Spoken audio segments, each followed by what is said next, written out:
સુરત શહેરમાં ધોધમાર વરસાદ વરસ્યો। શહેરના અલગ અલગ વિસ્તારમાં વરસાદ ખાબક્યો। ઉધના, ભાઠેલા, ડિંડોલીમાં ધોધમાર વરસાદ વરસ્યો તો ભેસ્તાન, ઓન, સચિન સહિતના વિસ્તારોને પણ વરસાદે ગમરોળ્યા। આમ એક બ્રેક બાદ ફરી પાછા સુરતને ગમરોળવાનું શરૂ કરી દીધું છે વરસાદે। ફરી એકવાર મેઘરાજાનું આગમન થયું। વહેલી સવારથી જ સુરતમાં વાદળછાયું વાતાવરણ છવાયું હતું અને વચ્ચે સાર્વત્રિક વરસાદ શહેરના અલગ અલગ વિસ્તારોમાં વરસ્યો।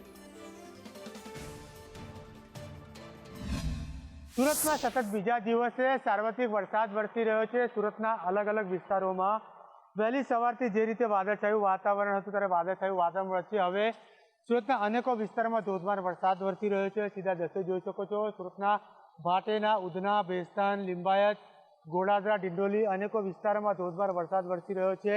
છેલ્લા ઘણા દિવસથી જે પ્રકારે વરસાદની ગેરહાજરી હતી ત્યારે ગત રોજ પણ વરસાદ પડ્યો હતો, પરંતુ વરસાદ પડ્યા બાદ વરસાદે આખો દિવસ વિરામ લીધો હતો। ત્યારબાદ ગરમીનો પારો પણ થોડોક અનુભવ ઉપર ગયો હતો, તેથી ગરમીનો પારો ઉપર જતા લોકોને ગરમી અનુભવાઈ હતી। પરંતુ હાલ ધોધમાર વરસાદ વરસતા વાતાવરણમાં ઠંડક પસરી છે, લોકોને ગરમીથી રાહત મળી છે।